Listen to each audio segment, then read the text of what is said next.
What's going on, everybody? Welcome to another video of the Dynasty Dweebs podcast / YouTube channel. Today, I am joined with just me and Jim Brooks today, and we're going to be going over the top 10 Dynasty wide receivers for you guys. These are the guys who are going to win your team, the guys that are going to make you win championships. What's up, Jim? Not a whole lot. Just having a lovely day. That's what we like to hear. Better that I'm talking to you now. All right. Do you want to kick us off with your number one? And then Are we starting 1 through? Are we going 10 to 1 or 1 to 10? let's go 1 to 10.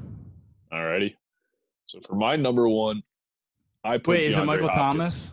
No, it is not Michael Thomas. So should we end this episode right now and restart so you can change that? No, Are you sure? I'm 100% positive I put DeAndre Hopkins ahead of him. Okay, I'm definitely going to need reasons why. Okay, so I was going to get to that, but you just rudely interrupted me. So DeAndre Hopkins is going to a new team where he's still going to be a number one target, obviously. For sure. He has Kyler Murray at quarterback now instead of Drew Brees, which is obviously a downgrade. But actually, Hopkins has Kyler Murray instead of Deshaun Watson. Well, I'm comparing him to Michael Thomas. I mean, not. Okay. Yeah, sorry, I didn't explain it. I'm sorry. So he has the youth and Kyler Murray now. Now, obviously, Deshaun Watson wasn't old by any stretch of the imagination, but Michael Thomas has Drew Brees, who, how long does he have left realistically? Is he going to? I'd say 1 to 2 years, 2 years max. Exactly. So that's kind of where my point lied to put Hopkins ahead of him.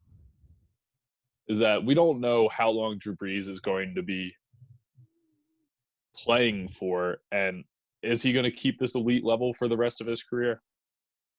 I mean, it's hard to say, and I don't know what the Saints' kind of future lies at quarterback is at this point. If they're going to run with Taysom Hill, are they going to use Jameis? Are they, try and draft a new guy? Okay. So it's not that I don't think Michael Thomas is going, it's not that he can't be the number one guy, but this is just, at this point, I put DeAndre Hopkins ahead of him for that. All right. I respect it. All right. Then obviously my number one was Michael Thomas. Yeah. And there's between the two, honestly, they're honestly the top two. Like redraft for sure. They're the top. You can't go wrong with either redraft one. for sure. And the only difference is the age. 27, Michael Thomas. 28 for D-Hop, which who cares? I mean, one guy can feel like he's 30 and one can still feel like he's 21 years old athletically. Mm-hmm. So, yeah, I agree. But I have Michael Thomas at 1 because I think they've already started to show that they're going to do Taysom Hill as instead of Jameis. They're going to roll with him when Drew's gone. But I have some faith in him. So, but yeah, I think either one you're fine with, really. I wouldn't think too hard on having, if you're sitting there and you have to pick one of them, I think it's just which one you like more at that point. Don't look at the stats. Just think about which player you like you personally like more. That's how I would do it. Yeah, I just can't. If I'm in a first year league and I'm at, let's say, in a 12-team league and I'm at pick anywhere between 5 to probably 7 is where I think the first receiver is probably going to go, give or take. It could fall later. It could be I'd go 8 before, through 10. honestly. All right, well, that's another debate. But I feel like the consensus pick is to go with just Michael Thomas. He's super safe. And I mean, DeAndre Hopkins is a really safe pick. For the last freaking 3 to 5 years, he's just been on top of the world. But I don't know. It's so touchy with who you take because people are just going to clown you if you take a guy too early. Okay, so Thomas was your number 2? Yes. Okay, Hopkins was my number 2, so that's out of the way. Hopkins, I wouldn't even worry about Hopkins with Kyler Murray. Kyler Murray is only going to get better. And the nice thing about the Cardinals is they have a lot more options. Because I don't think the Texans didn't. The Texans had decent options, but they were always hurt. Dude, I thought, okay, that's what I'm saying, though, right? So, the biggest problem with the Texans was D-Hop was, always double covered, man. And, Deshaun Watson isn't as good as like a pinpoint accuracy quarterback as Drew Brees is. Mm-hmm. So that's like why Michael Thomas, when he gets double covered, I mean, Drew Brees just puts in the right spot. They have that chemistry. They know where to put the ball. And we just need to make sure that Kyler Murray, hopefully him and D-Hop are going to work a lot in the offseason, and hopefully develop some chem. Speaking about chem, I'm pretty sure Malcolm Jenkins is beefing with Drew Brees. I just saw something. It said nice. He should shut the frick up. Something about the riots. We don't get political in here. Oh, jeez. All right. So let's move on. Who's your number 3? Devontae Adams. Okay. Why? Because he's pretty low in my top 10. Because if you're gonna talk like quarterback and retiring or moving on from the team, that's like a perfect case for Aaron Rodgers too. Yeah, but I think he has a little bit more safety for a couple more years. Like Aaron Rodgers has 4 years on his deal still, so I can't imagine the Packers trading him. So I think you have at least that 4-year safety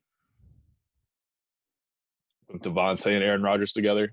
Devontae obviously had these turf toe kind of the turf toe really just. I had him last year in redraft, and it's just like, dude, I didn't have him for like 8 weeks. I just think he's another guy who has shown to be very consistent when he's playing an animal, especially in PPR. And he's kind of right. I don't want to say there's this. He's peaking he's going to hit his peak. Like, well, yeah, but he's right in this range with Hopkins and Michael Thomas, where they're all in that same age group. They're just on top of the league. Yeah. I mean, it's a toss-up. I could understand putting him lower, but I think tier-wise, if you're just putting these receivers, I wouldn't say there's a giant gap between Michael Thomas, Hopkins, and Adams. Okay. I guess I just have a gap because just personal experience. If you're gonna miss 8 games with turf toe, it just to me that's just like, dude, I can't have another year with Devontae Adams missing 8 games. He's supposed to be my elite wide receiver 1. That's supposed to pretty much carry like 25% of my team. I mean, you also have to understand that Aaron Rodgers loves Devontae Adams. He targets the shit out of him. Yeah, I know. It's just they need more options on the team, and they didn't get that. They got freaking. I mean, I like Devin Funchess, but I don't know if he's enough to pull off pressure off Devontae Adams. I mean, he gets. I mean, they have other serviceable guys, but Lazard. They're serviceable. They run up the field. They try to get open. That's serviceable. Hey, as long as there's somebody running routes. You can be serviceable then. We'll put you in there. Yeah. You and Devontae Adams can run it. Put me in pads. All right. Hit my number 3. Like my number 3 was Chris Godwin. Okay. Quick question before I do the Chris Godwin take. Do you think him and Mike Evans are gonna both be on the Bucs for the rest of their careers? Do you think they're forever Bucs? I guess it depends how much money one wants. Right. But it's hard to keep 2. Well, if they're going to keep one, it's obviously Godwin. Evans is going to leave before Godwin does. Yeah, youth kind of reigns supreme there. Exactly, and he's proven. And I mean, he's not even that much younger, realistically. Dude, he's 24. I mean, it's 2 years. Evans is 26. Yeah, 2 years. Okay, but still. But I mean, Godwin broke out last year. It's yeah, absolutely. And now, I don't know. The only question that people have about it is with Brady, is that going to hurt? No, I know. You can't even say it's an upgrade from Jameis. Jameis is not a good NFL quarterback, but he's a good fantasy quarterback. For your wide receivers, not for him, quarterback. Yeah, for your wide receivers, he's a good fantasy. He delivers for the receivers. So I don't know because a lot of those balls they catch, dude, they're just chuck balls, and Tom Brady doesn't have that arm that Jameis Winston has. Yeah, I mean that's why I have both Evans and Godwin in my top 10. But I think Evans would be right between 10 to 15 though. He wouldn't be far out of my top 10. He's just not. It's just I think Tom Brady helps Godwin a lot more than Mike Evans at this point. I think he's still fine. Like PPR, I think they're both still gonna be where they're at. Mike Evans has always just been a hit or miss guy where he'll light up and have 200 plus receiving yards, or he'll have a 0 reception game. Yeah, but you know what I'm saying, right? Like with the PPR thing, like Edelman's always been a great PPR receiver because Tom Brady does the shorter passes and more volume passes.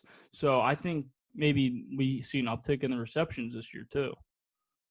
I just don't know about the deep 50+ yard catches. That's all I don't, you know. Mm-hmm. And we'll see. Like, I mean, you know, we don't know who the target's going to be in the red zone. We'll wait and see. Gronk. Yeah, that's true. They also Gronk. Yeah. Which hurts. They're a very loaded offense. Jesus, I don't even know. We'll wait and see. I mean, Gronk could not even be that good this year, dude. I don't even know. Remember that tweet that was about putting Patrick Mahomes on any offense and what offense would be the best? I chose the Cowboys. I saw that, but I'm saying maybe it would be the Bucks because, I mean. No, the running backs are trash. I wouldn't say they're trash, but I mean. They're trash. Then again, the Chiefs running backs aren't exactly much better than theirs, realistically. I don't know. It's a pretty nice receiving core there. Travis Kelce's better than Gronk now. Oh, yeah, but they still have O.J. Howard on the team. So that's two really nice tight ends. We're not going to talk about O.J. Howard because he's just as good as any other tight end in the league, fantasy-wise, honestly. Yes. All right, number 4, I have Tyreek Hill. 26 years old, fast as shit. Pat Mahomes is his quarterback. The only problem people have is the allegations against him, you know, the accusation of beating his kids. I think that's washed over for the most part. Like, not washed over. It's like it's okay to beat your kids. That's what I'm saying. I'm saying that it seems like it's in the past. It's over. There's no lawsuit or anything. We're good to go. Moving on with Tyreek. I mean, Hill. you never know. He got paid too, right? His contract was So as long as he keeps his shit together, man. He's always posting pictures, videos with his kid and stuff. I think they're fine. And you never know what's going on behind the scenes. Yeah. Okay, well. But I mean, right now, that's not what I'm going to worry about when I pick Tyreek Hill. So. I mean, you could just pick some of these other guys right around. No, here. I'm taking Tyreek Hill. If D-Hop, Chris Godwin, and Michael Thomas are off my board, I'm definitely going after Tyreek Hill. So you also Tyreek Hill at 4? Yes. All right, 5. I'm not a huge guy to do the Kenny G. To like him. You said you had him at 5? But I do have him at 5. I have Kenny Galladay at 5. Holy shit, dude! He's a freaking beast. And Stafford, Stafford missed how much of the season last year? Like, I cannot believe you have Kenny Galladay at 5. If Julio's in your list, I'm ending the video as soon as Julio Jones is not in my top 10. Okay. Well, why do you not like Kenny G at 5 though? I just think that's very high. I don't have him in my top 10, but I would say he's in that 11 to 14. Dude, how? How can you say that though? Because I don't really trust the health of Matt Stafford at this point. No, Matt Stafford's a gunslinger. That's fine, but like, is he going to be playing? Of course. Maybe. Dude, he will be playing. What do you mean? For how long? How many games is he going to miss? I love Kenny Galladay, and I think him and Marvin Jones together are a great tandem. He finished number 9 last year in PPR, man. Dude. Did Julian Edelman, like, his sleeper stats are right? I'm not looking at the stats right now. Like, Edelman finished number 8th receiver in PPR last year. I have to check some other websites' rankings just to compare.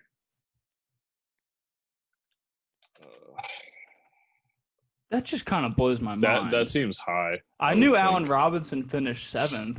Yeah, but I didn't know that Edelman finished 8th. I don't have Edelman on Fantasy Pros. Sleeper. Well, yeah, but I'm trying to just like compare year. It. Hold up. PPR. Oh yeah, Edelman at 7. Well, this says Edelman 7. Robinson 8, Galladay 9. Okay, so it's still okay. Galladay's still at 9. So well, he finished top 10 last year. What else do you want? He had 65 receptions, 1,190 yards, and 11 touchdowns. I just want to put something else out there since we're talking about these stats. He did. Keenan Allen was number 6. Okay, but he's old as fuck. I just wanted to put that out there. All right, the only thing you can say about Galladay. The only thing you can say about Galladay is the reception game's kind of not that good. Like only 65 receptions.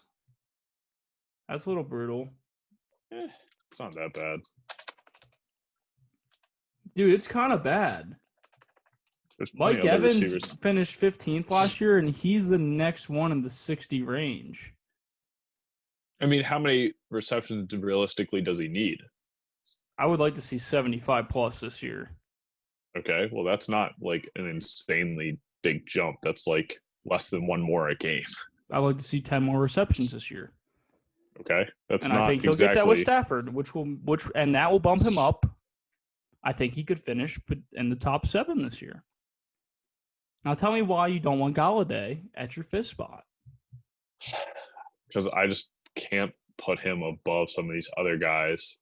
Oh, who do you got? Who do you have? In my top 5? Now, who's your 5th? Chris Godwin. Okay. Fine.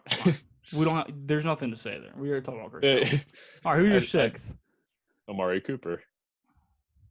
Fuck that. I have Sutton. That seems very high for Sutton. All right, Sutton's bold because we don't know much about Drew Lock yet.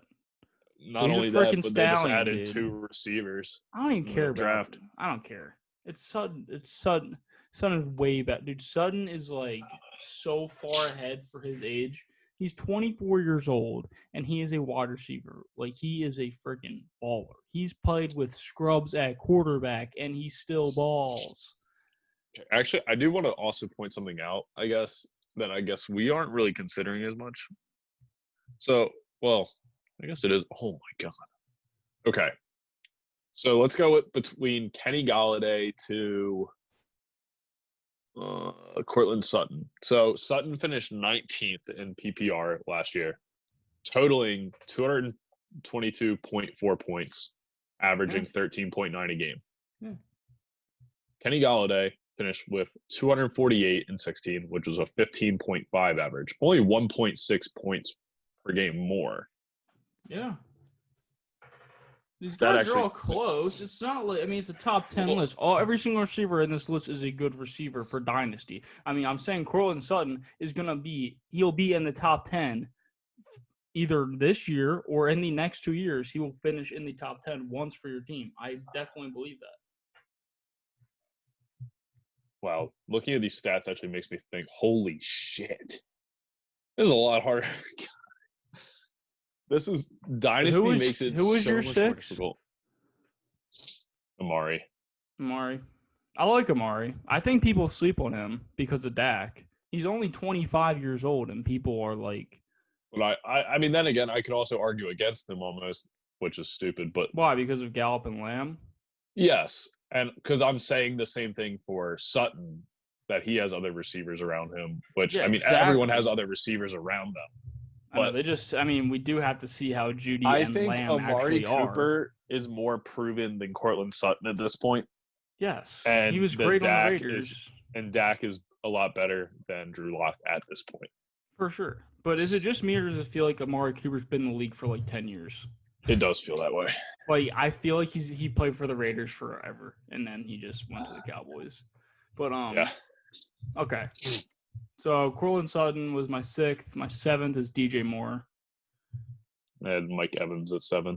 Okay, so Mike Evans is definitely more established than DJ Moore. I had DJ Moore here just because of youth. I had to put a guy in here that's super young, 23 years old, had a great season last year, getting an upgraded quarterback, I believe, in Teddy Bridgewater. 100%.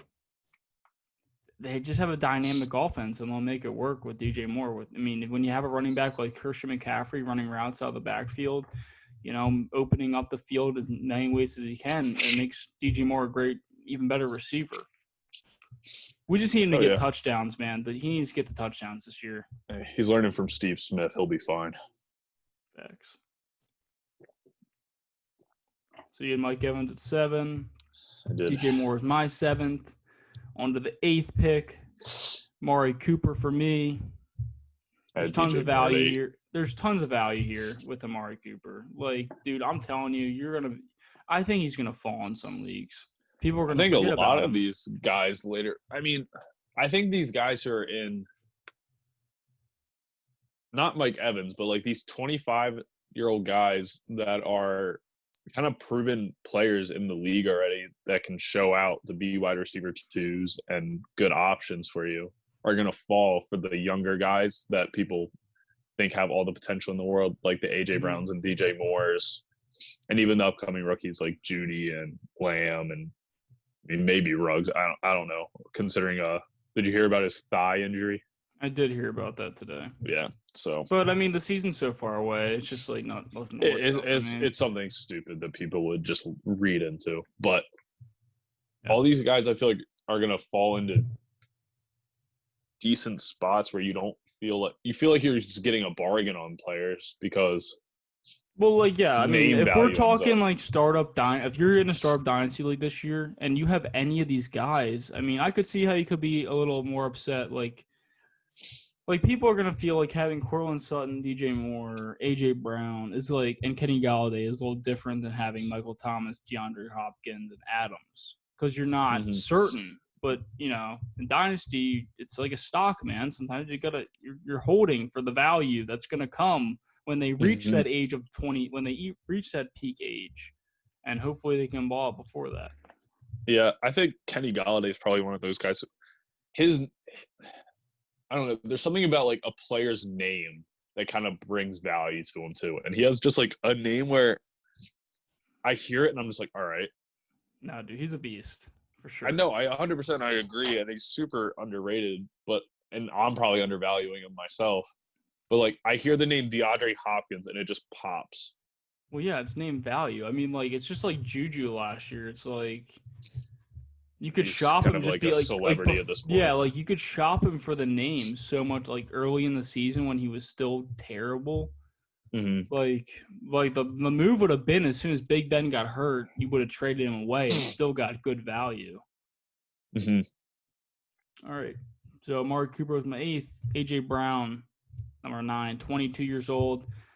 What more do you want, man? He's 22. Ryan Tannehill's proven to be, a nice QB2.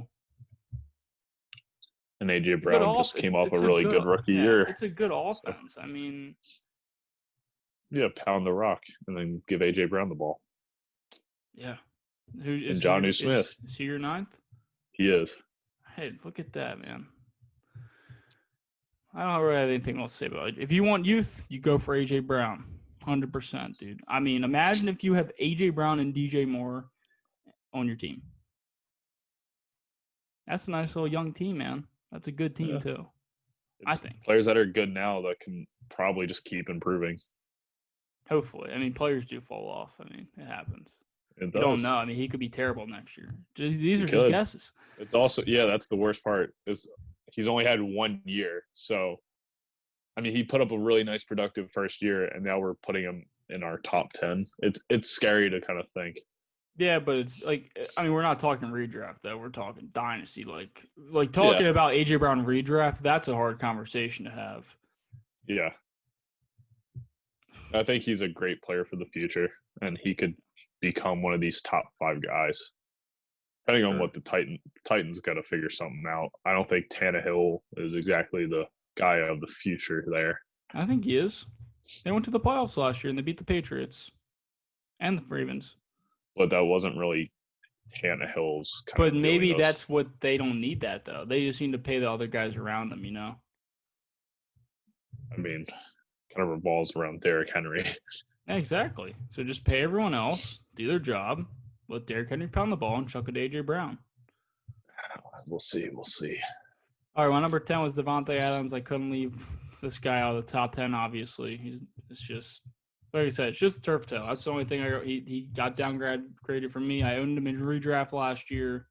Missing 8 weeks kills you. It's terrible. You don't know what to Mhm. do. I mean, it's a little different in redraft because, once people find out, they see the news report that he's like going to miss multiple weeks, you can't really trade him because you're not going to get anything back.